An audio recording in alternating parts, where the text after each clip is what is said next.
This is an overview of the GreatPay package. The menu system will be quite familiar to most people as it's based on the Microsoft Windows system used for programs such as Microsoft Outlook. On the menu screen there are some quick links, a list of to-dos to take you through the payroll process, some common reports and also some basic metrics of the program.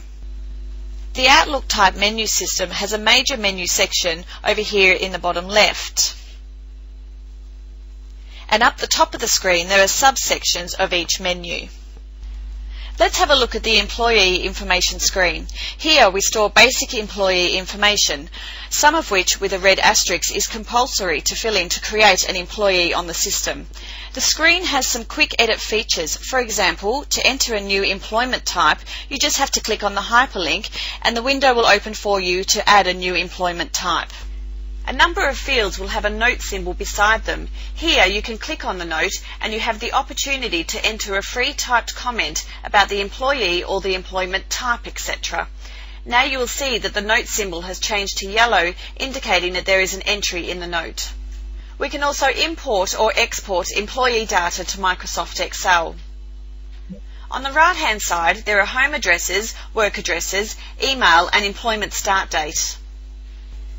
At the bottom of the screen, you can scroll forward and back through the list of employees. In the Pay Details section, under the Pay Info tab, we record information such as the employee's department and location,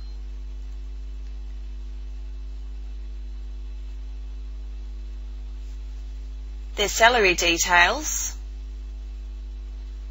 and their primary bank account. When we click on the Tax Info tab, we can indicate the variables that will determine the employee's tax scale. When we click on the Account Setup tab, we can add additional bank accounts the employee may wish funds to be deposited into. And the PAYG Summary tab displays the information required for tax purposes at the end of the financial year. Other presets, for instance common deductions and additions to the employee's pay, are set up within these subsections. Let's open the Pay Entry menu section where we open the GreatPay spreadsheet. The employees are listed down the page. They can be selected for payment individually or you can select all. Here, in the Normal Hours column, we can enter the number of hours the employee has worked in the pay period. If the employee has worked overtime or public holidays, it can be entered here. If there is no requirement to enter overtime for this company, then we can go to the GreatPay's configuration window and deselect the overtime column. There are a number of other columns that can be added or removed from the Pay Entry spreadsheet as required. Now you can see the overtime column is no longer displayed. Other miscellaneous additions, deductions and pay types are displayed here, and on the right hand side of the screen, total pay, tax and net pay are continually updating. If we want to pay an employee a bonus, we go to Edit Pay Types, select the bonus type, enter the amount, select for current pay only and save.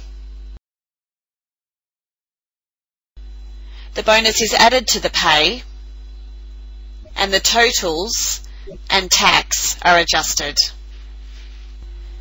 When we finish the pay entry, we print the details and check that the data entered for each employee is correct. Here we can see some additions and deductions,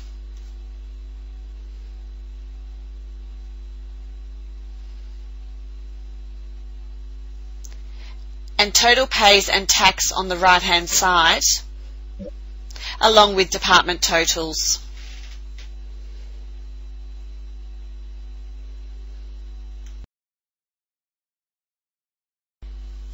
We can print other reports such as the general ledger breakup by employees or general ledger accounts, and once we are satisfied that the entries are correct, we can process the pays. In this case, the employees belong to two separate companies, and so two banking ABA files are produced. The operator is prompted to email pay slips or they can be emailed later. Paid employees are displayed red once the pay has been processed for them. We can have a look at the employee's pay history for all employees or just a single employee.